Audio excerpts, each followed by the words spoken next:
আপনি শুধু আমার কথা রাজি হয়ে যান, আমি আপনাকে সব কিছু করে দিব। রাজীব জানবে না, জাস্ট শুধু আমি আর আপনি।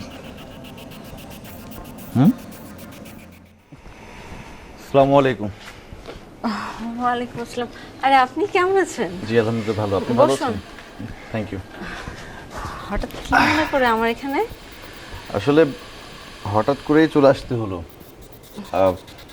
রাজীব আমার কাছে এই শাড়িটা পাঠিয়েছে। আমি গতকালকে বাংলাদেশে আসছি। কি বলছেন?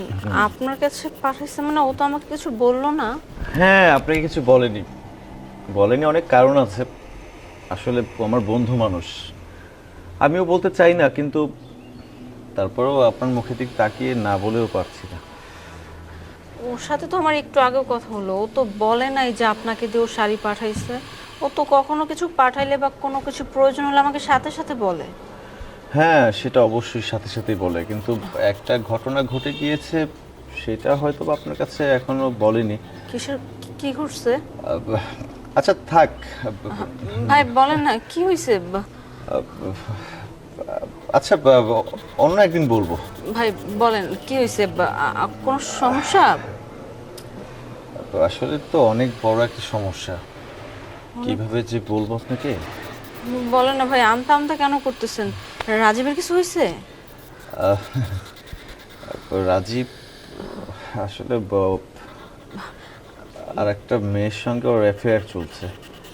আমি, হ্যাঁ, আমি আপনাকে বলতে চাইনি, কিন্তু আপনি অনেক ভালো একটা মানুষ, আপনাকে না বলেও পারলাম না। দেখেন, আমি আমার স্বামীকে না অনেক বেশি বিশ্বাস করি। আপনি মিথ্যা কথা বলতেছেন। আমার স্বামী কখনো এরকম কিছু করতে পারে না। ও আমাকে অনেক বেশি ভালোবাসে। আমি জানতাম যে আপনি এই কথাটাই বলবেন। বিশ্বাস করবেন না, আর কেনই বা বিশ্বাস করবেন? ও তো আপনার চোখে এমন একটা চশমা পরিয়ে রেখেছে, বিশ্বাস করার মতোই না। যাই হোক, আসছি আপনার বাসায়, এক গ্লাস পানি অন্তত পেতে পারি? আপনি বসুন, আমি আনতেছি।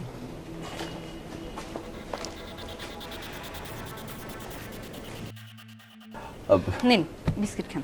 আরে কি করলেন আপনি? আপনি বিস্কিট কেন নিয়ে আসছেন?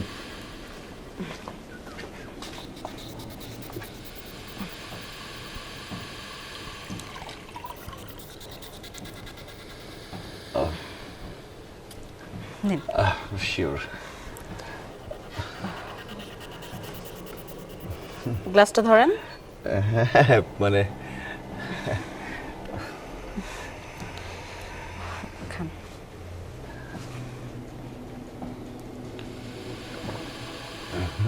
বিস্কিট। হ্যাঁ, শিওর। প্লিজ আপনি একটু নিন না। আপনি খান। হ্যাঁ, আমি খেয়েছি। আরে আপনি আমার আমি দেখিনি যে আপনি খেয়েছেন। যদি আপনি আর একটা বিস্কিট খেতেন। Thank you so much. খাচ্ছি। Most welcome. হ্যাঁ, রাজীবের কথা বলছিলাম। আসলে রাজীব ইদানিং একটা মেয়ের সঙ্গে এমনভাবে জড়িয়ে গিয়েছে। আপনাকে ফোন করে কালকেও সম্ভবত বলেছিল যে আপনার জন্য একটা কাপড় পাঠিয়েছি। এই কথা বলেছিল যে তুমি তোমার বাবার বাড়িতে যে ঘুরে আসো, বলেছিল কি? বাবার বাড়িতে যে ঘুরতে বলছে, বাট কাপড়ের কথা আমাকে বলেনি। আচ্ছা, বাবার বাড়িতে যেতে বলেছিল। আচ্ছা, আপনাকে বলেছিল না যখন টাকা প্রয়োজন হয় আমাকে বলছিল না? আমার যখন যা প্রয়োজন হয়, চাওয়ার আগেই ও আমাকে সব কিছু দিয়ে দেয়। আমি বললাম না, ও আমাকে অনেক বেশি ভালোবাসে। আপনার কোনো জায়গায় ভুল হচ্ছে। আর হতে পারে আপনার বন্ধু, কিন্তু আমি ওকে অনেক বিশ্বাস করি। আমাকে ছেড়ে ও কখনো অন্য কোনো মেয়ের দিকে তাকাবে না। সেটা শিওর। কালকে যখন আপনি ফোন দিচ্ছিলেন, তখন কিন্তু পাশে একটা মেয়ে বসেছিল। আপনি কিন্তু একবার জিজ্ঞেস করেছিলেন যে কি ব্যাপার, তোমার পাশে মেয়ের কণ্ঠ পাচ্ছে কিসের জন্য? তখন কিন্তু আমি পাশেই ছিলাম, মনে করে দেখুন। এই দেখেন, আমার অনেক কাজ আছে। আপনি এখন যান তো। বিস্কিট খেয়েছেন, পানি খেয়েছেন, এখন আসুন, যান। আমার অনেক কাজ আছে। হ্যাঁ, চলে অবশ্যই যাব। ভাবি, আপনার বাবা কিন্তু অসুস্থ, তার চিকিৎসার জন্য কিন্তু প্রায় 1,00,000 টাকার মতো প্রয়োজন, যেটা রাজীব অ্যারেঞ্জ করতে পারছে না। দেখুন, আমি কিন্তু রাজীবের খুব কাছের, মানে খুব ঘনিষ্ঠ। যদি আপনি কিছু আরে কি করতেছেন আপনি? গায়ে কেন ধরতেছেন? ছাড়েন। আমি গায়ে ধরছি না, আমি আপনাকে বোঝানোর চেষ্টা করছি যে আমি কিন্তু প্রবাসে প্রায় 2 থেকে 2.5 লক্ষ টাকা স্যালারি পাই, আর রাজীব কিন্তু 70-80 হাজার টাকা স্যালারি পায়। যদি আপনি আমাকে একটু সময় দেন, আমি কথা দিচ্ছি রাজীব জানবে না, ভুলে অক্ষরেও রাজীব জানবে না। আর তাছাড়া আঙ্কেলের চিকিৎসার জন্য যে টাকা পয়সা লাগবে আমি আপনাকে দিব। লাগবে না, আপনার কোনো টাকা আমার দরকার নেই। আমার হাজবেন্ড আমাকে যা দেয় না তাতে আমি অনেক খুশি। কম দেখ আর বেশি দেখ, আমাকে ভালোবাসে। আমার যখন যা প্রয়োজন চাওয়ার আগেও সব কিছু আমাকে দেয়। আর আপনি যে ওর নামে যে এইসব কথাগুলো বলতেছেন না, এগুলো একদম সত্য না। আপনি মিথ্যা কথা বলতেছেন, বানিয়ে বানিয়ে বলতেছেন। আসলে বন্ধুদের কাজই এরকম। আপনি এখন এখান থেকে যান, আমি আপনার সাথে আর কথা বলতে চাই না, যান। দেখুন, আর একটা কথা বলছি আপনাকে, আপনি যে রাজীবের কাছে একটা নেকলেসের কথা বলেছিলেন, আমার রাইট? নেকলেসটার জন্য কিন্তু ও আপনাকে টাকা দিতে চায়নি, কেন জানেন? ও প্রবাসে যে মেয়েটাকে ভালোবাসে তাকে অলরেডি 2 মাসের স্যালারি দিয়ে একটা নেকলেস বানিয়ে দিয়েছে। আমি বলেছি যে রাজীব, তুই যেটা করছিস ভালো করছিস না, আসলে তোর বউটা অনেক সুন্দর, যদি তুই তোর বউকে এভাবে ঠকাস তাহলে তুই একদিন ঠকে যাবি। দেখুন, আমার স্বামী কি করে না করে সেটা আমি বুঝে নিব। আপনি এখন এখান থেকে যান। দেখছি, খুব ভালো করে দেখছি, এত সুন্দর কিউট একটা বউকে রেখে কেন যে রাজীব প্রবাসে পড়ে আছে বুঝতেই পারছি না। দেখুন, আপনি যদি আমার ওয়াইফ হতেন না, আপনাকে আমি সোনা দিয়ে মুড়িয়ে রাখতাম। এই যে কত সুন্দর গলাটা, একটা হার নেই, স্বর্ণের একটা চিহ্ন নেই, এই যে কানে একটা দুল দিয়েছেন, এখানে স্বর্ণের ঝুমকা থাকার কথা ছিল, এই সুন্দর গলাতে না একটা নেকলেস থাকার কথা ছিল, কই সেটা? এই যে হাতটা খালি দেখুন, একটা রুলি নেই। আপনি শুধু আমার কথা রাজি হয়ে যান, আমি আপনাকে সব কিছু করে দিব। রাজীব জানবে না, জাস্ট শুধু আমি আর আপনি। আমি জানতাম আপনি আমার কথায় রাজি হয়ে যাবেন, তাহলে না না, আমি আমার স্বামীকে ঠকাতে পারবো না। আমি এই ধরনের কাজ করতে পারি না। এই, আপনি যান, আপনি এক্ষুনি এখান থেকে বেরিয়ে যান, না হলে কিন্তু আমি মানুষ জড়ো করব। বের হন। একটু ভেবে দেখেন। আমার ভাবা ভাবি শেষ, আপনি আপনার রাস্তা মাপুন, আমি আমারটা ভালো করে বুঝে নিতে পারবো। যান। ওকে, সোনার হাঁসের ডিমটা পেয়েও ছেড়ে দিলেন, কিছু করার নেই। মনে পড়বে নেকলেসের কথা, ঝুমকার কথা, চুরির কথা। রাজীব কখনো দিবে না, দেখবেন কিছুদিন পর প্রবাস থেকে একটা বিয়ে করে নিয়ে আসছে নতুন করে। ফোন আছে রাজীব ফোন আছে।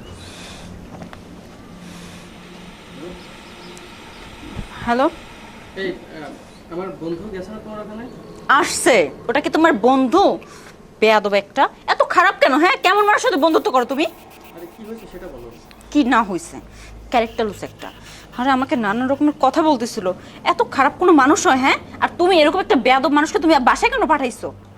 না না, তুমি ভুল ভাবছো। আসলে আমি ওকে তোমাকে পরীক্ষা করার জন্য ওকে ডেকে সরি বলো। মানে পরীক্ষা মানে কি? হ্যাঁ, তোমার সাথে একটা কথা বলি। আচ্ছা। আরে এই যে ভাইয়া শুনুন,